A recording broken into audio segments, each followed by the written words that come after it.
2023 was a year of controversies for tourism, from multiple airport breakdowns to the slogan fiasco. Is there still reason for tourists to love and embrace the Philippines? We get the insights of ASEAN Tourism Research Association's Xialeemar Valdeavilla. Thank you so much, Miss X. Yes, that's correct. Thank you so much for joining us, Xialeemar. So, are we back to pre-pandemic levels in Philippine tourism? Not yet, not yet. But we're coping up, and the numbers of DOT that was just released by the Secretary are in good numbers. We were able to meet our targets. Our target for this year is 4.8 million, and we are already at 5 million this December. Okay, we're already over by 200,000 from the target of the Department of Tourism. That's what correct. about for 2024? Are we going to double this number? That's correct. We're going to double the number, although at 50%, we're expecting around like 7 million. Still not as much as pre-pandemic, because our pre-pandemic was 8.9 million. More than 7 million, pre-pandemic, close to 9 million. But how does it stack up, Xialeemar, to our ASEAN neighbors? Okay. Well, we hit our numbers, but in terms of the ASEAN rankings, we went down 2 notches from previous. Oh. So before we were number 4. I Yes. think I was able to... The last time you were here. Yes, we are now at number 4. First of that time was Thailand, and then Singapore, Vietnam, and then we're near Cambodia. And then now, Malaysia surpasses. They are at 26 million, followed by Thailand at 24 million. And then Singapore and Vietnam are near 11.3 and then 11.2. And then Indonesia surpasses at 9.9 million. 9.9. And then ours, this is from ASEAN Skyline data, which is January to November. So here, we are 4.6 in this data. Wow, there's a big difference, a whopping Yes. 4 million tourism arrivals from number 5, Indonesia, and number 6, the Philippines. Yes. What's wrong? I mean, why aren't we seeing the same numbers of at least Indonesia? Okay, well, I think 2 things. Number 1 is that I think it really affected somehow the number of Chinese people that's coming in here. Although there's already 200,000 plus that came in our country, but still from pre-pandemic, previously they were able to contribute to our tourism at 1.7 million.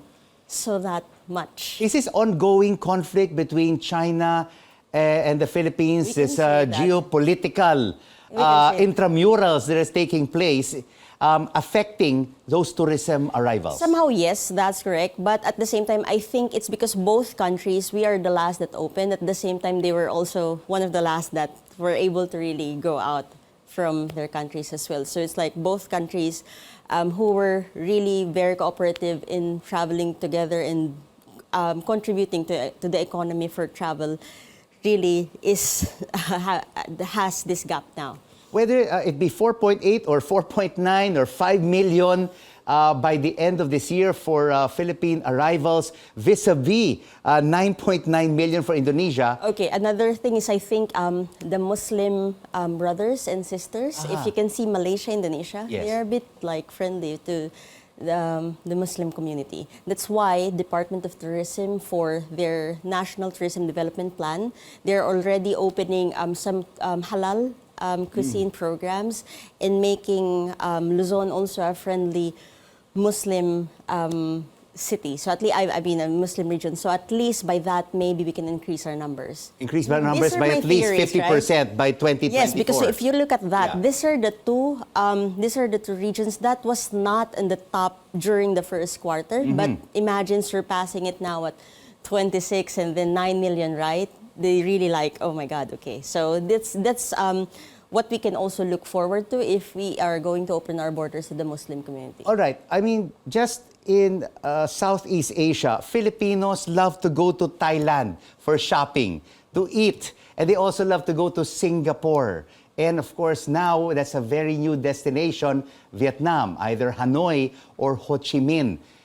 But is there reciprocity among the Thais, the Singaporeans, the Cambodians, and the Vietnamese to come here and visit the Philippines? Okay, our top three visitors are coming from South Korea, followed by which is 1.3, and then US it's at around 800,000, and then followed by next is already Chinese and Japanese, and Australia at 200,000 plus. And You know what, Xialeemar, if you take a look right now at Instagram posts, Facebook posts, TikTok, even all of these social media, Filipinos are basically trooping to Japan. in Korea. Right? And Korea. In Korea. But we're not seeing that reciprocity of them also visiting our country. Korea though, yes. Yes, Japan. but that's 1.3 million. Yeah, only. and Japan is only 200,000. 200,000. Yes. Have these problems over the past year, like power outages at airports, which happened, of course, on New Year's Day of 2023, and then it happened again in April. All these negative news about some airport personnel stealing money from tourists. Does this help our image, or has this hampered our image or hurt our image to the tourism world? Definitely, it destroyed our image, right? That's why I think when you're doing very well in Q1, we really went down, and of course, this news kept on spreading around, and at the same time, we are really not digitalized yet. So one of the things as well that DOT is really fostering now is establishing infrastructure, fixing the infrastructure, and there's already like within 5 years, there's around like 90 plus destination that's going to have better internet connectivity.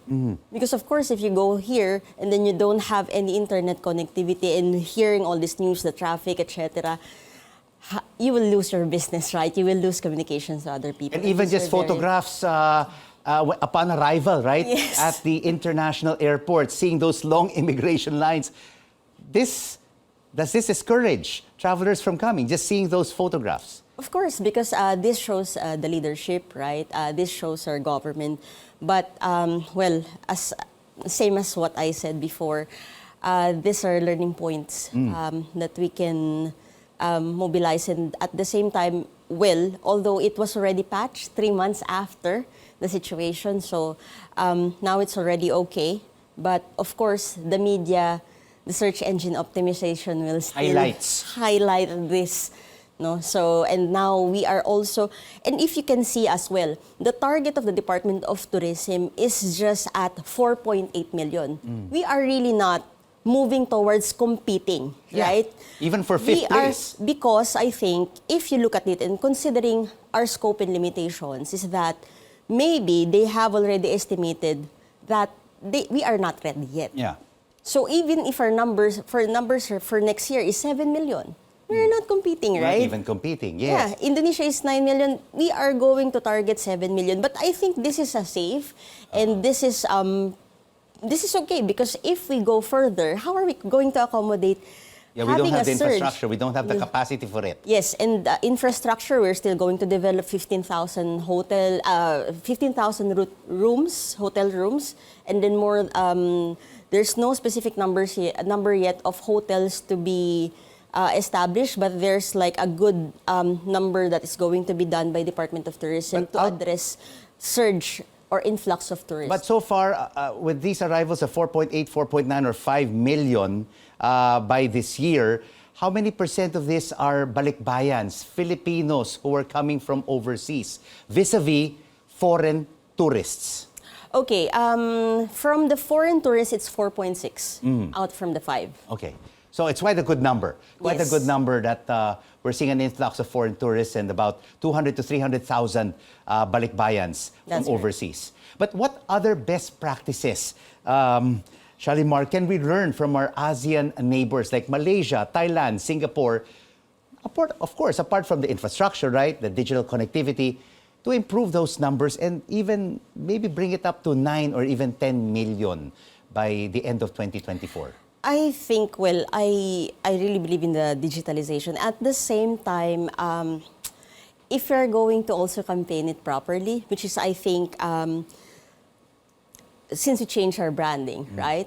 From it's more fun. Love Philippines. Love Has that helped? Philippines. Love Philippines, because there was a fiasco regarding the slogan and the logo. There's a split in terms of like insights about this, right? Although according to Sparkle, it's around like 59.1 million Filipinos liked it, and 28 million are happy about it.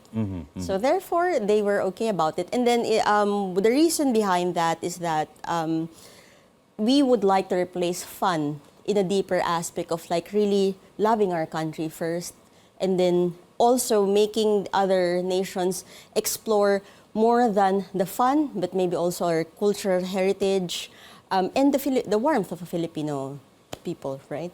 And we do hope that more tourists will embrace this new slogan and embrace the Philippines as a tourism destination in 2024. Thank you so much for your insights on Philippine and ASEAN tourism. Xialeemar Valdeavilla from the ASEAN Tourism Research Association. Merry Christmas. Merry Christmas, Rico. Thank you very much for having me here again.